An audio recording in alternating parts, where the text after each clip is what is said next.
Tetrime anticipazioni domenica 15 novembre.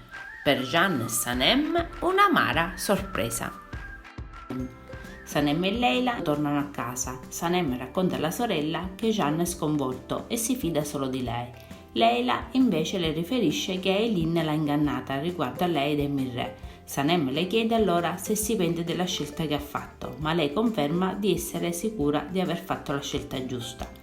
Sanem poi dice alla sorella che ha intenzione di realizzare una nuova campagna pubblicitaria. A casa di Vit avviene l'incontro tra Uma e i suoi figli. Jeanne dice che ascolterà ma non ha molto tempo. Lei racconta che il loro padre l'ha tradita con la sua assistente e per questo lei ha divorziato. Loro erano troppo piccoli per capire questa cosa.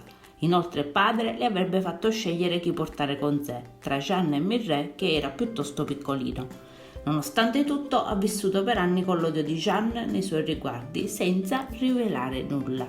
Uma aggiunge poi che Jeanne si fida troppo di Sanem e non dovrebbe farlo. Lei gli sta parlando come socio, non come madre, e un giorno le crederà. L'assistente di Fabri intanto gli chiede se è vero che ha rubato la campagna pubblicitaria dei Divit. Alla sua risposta affermativa gli chiede indignata come abbia potuto farlo. Intanto la sua assistente dice a Fabri che ha rovinato tutto e che McKinnon non gliela farà passare liscia, con il risultato che l'azienda ci rimetterà. Fabri le fa presente che l'azienda è sua, così come la reputazione. La sua assistente allora decide che non sarà più a suo fianco. Nel frattempo Sanem avverte Deren, seduta sconsolata sulla panchina di un parco, che vuole preparare una nuova campagna per McKinnon. Sono a lavorare a casa sua e Jeanne non ne sa nulla, ma non c'è tempo da perdere se vuole partecipare pure lei. Poi telefona a McKinnon e lo convince a concedere loro un'ultima possibilità.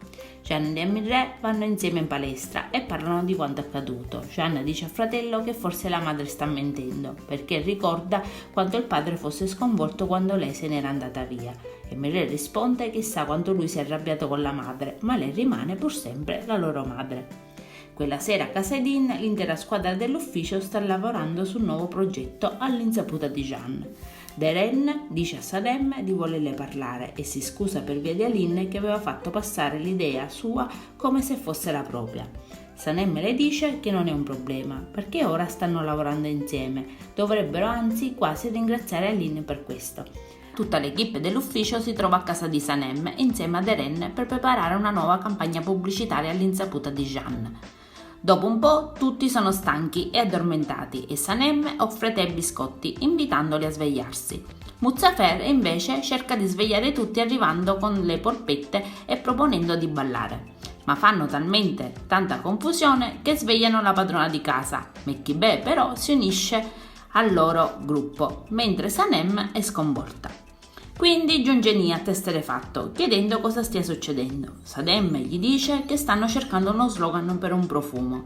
Nihat racconta del primo incontro con Mekhibe, quando aveva pensato che fosse raggiungibile, e così dà l'idea per la campagna e tutti ne sono felici. Poi Sanem e Jeanne si sentono al telefono, lei gli dice che sta preparando una sorpresa, poi si salutano ribadendo il loro volersi bene. Il giorno successivo tutti si presentano in agenzia pronti a rivelare il nuovo progetto a Jeanne che ne rimane soddisfatto. Mentre si sta congratulando con tutti ecco arrivare Pauline, preceduta dagli starnuti di Sanem che scattano puntualmente in sua presenza. Jeanne è sorpreso dalla presenza in azienda della sua ex. Lei dice che era da quelle parti e ha pensato di passare di lì. Jeanne e Pauline parlano tra loro. Lui le dice di essere molto impegnato. Lei gli chiede se ha bisogno di qualcuno per la foto della campagna. Poi Pauline se ne va e Deren va da Jeanne. I due si chiariscono e si riappacificano. Sanem entra quindi nell'ufficio di Jeanne e vuole sapere cosa ha detto Pauline. Mentre Jeanne e Sanem si appartano sul divano e parlano teneramente tra loro, ecco entrare Uma che li interrompe, dicendo che non devono dimenticare di essere in ufficio. Sanem è consapevole di non piacere per niente alla madre di Jeanne, ma lui la rassicura dicendole che l'amerà così tanto che le basterà.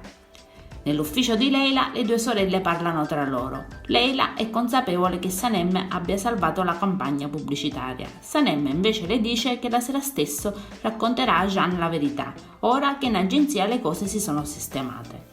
Lui la ama e capirà. Leila dice a Sanem che sarà al suo fianco e la invita a parlargli. Poco dopo l'assistente di Fabri chiama Jeanne e lo mette a corrente che non lavora più con Fabri, pertanto ha delle cose importanti da dirgli. L'assistente di Fabri e Jeanne si incontrano in un locale. Lei gli racconta tutto quello che ha fatto Fabri e che ha già raccontato tutto alla polizia, anche del coinvolgimento di Aline, ma poi consegna a Jeanne le copie di un contratto e Jeanne vede la firma di Sanem. Poi gli dice che Fabri ha costretto Sanem a cedergli il profumo e aggiunge che quando qualcuno ama a volte non vede la verità. Jeanne capisce il perché del comportamento di Sanem e del suo rifiuto alla proposta di matrimonio, poi la ringrazia e va nell'ufficio di Fabri. Gli dice che sapeva bene che Sanem sarebbe stata disposta a cedergli il profumo pur di salvarlo, ma lui non gli permetterà di fare il profumo di Sanem. Fabri dice di voler far vedere l'accordo e che chiamerà la polizia, ma Jeanne gli rivela che la polizia sta arrivando già allertata da lui. Contemporaneamente la polizia prende in custodia Aline a casa sua. Mentre lo arrestano, Jeanne dice a Fabri che gli aveva già detto che quel profumo apparteneva solo a lui. Jeanne torna a casa ed è furioso, parla con Emirè e gli chiede se fosse a conoscenza del fatto che Sanem aveva ceduto il suo profumo a Fabri. Emirè confessa di sì. Jeanne è indignato per l'omertà del fratello. Mentre discutono, Uma ascolta tutto. Jeanne se ne va ed Emirè avverte Sanem di quanto accaduto. Così Sanem comprende subito che l'uomo che ama si è rifugiato nella casetta di montagna, il suo luogo di solitudine, il loro angolo d'amore. Disperata lo raggiunge, ma con grande amarezza lo trova insieme a Pauline, la sua ex, avvertita da Uma, visibilmente compiaciuta e probabilmente fiduciosa che Jeanne possa ritornare con lei. Jeanne e Sanem si guardano a lungo, poi lui saluta Pauline e chiede a Sanem cosa stia facendo lì. Lei dice di aver provato a contattarlo per telefono, ma di non aver ricevuto nessuna risposta. Jeanne è molto arrabbiato riguardo alla questione del profumo. Le dice che non riescono a risolvere problemi se non parlano. Quel profumo era la magia che c'era tra di loro, li legava l'uno all'altra e lei l'ha ceduto a Fabri. Lei gli dice che lo ama e che l'ha fatto per lui per non farlo andare in prigione, ma lui le rinfaccia di avergli sempre mentito e poi aggiunge che per ora lei è come tutti gli altri e che non c'è più un noi. Pauline, che intanto ha ascoltato quasi tutto, gli ha parlato di un'offerta a Londra e lui sta valutando se andare. Sanem aggiunge che se questo è ciò che vuole, allora se ne va. Entrambi sono molto tristi. A casa Sanem si sfoga con Leila, che la invita a combattere per l'uomo che ama. La ragazza si convince a non lasciare perdere questo amore e farà di tutto per farsi perdonare. Jeanne rimane da solo nella casetta di montagna e ripensa ad alcuni momenti con Sanem. L'indomani Jeanne chiede ad Emirè se ha raccontato qualcosa alla madre. Aggiunge inoltre che non c'è più nulla che lo trattiene lì ancora. Intanto Uma e Pauline si incontrano in un locale, soddisfatte per quanto stia accadendo. Adesso non ci resta che guardare l'episodio. Io vi saluto e vi aspetto al prossimo video. Bye bye!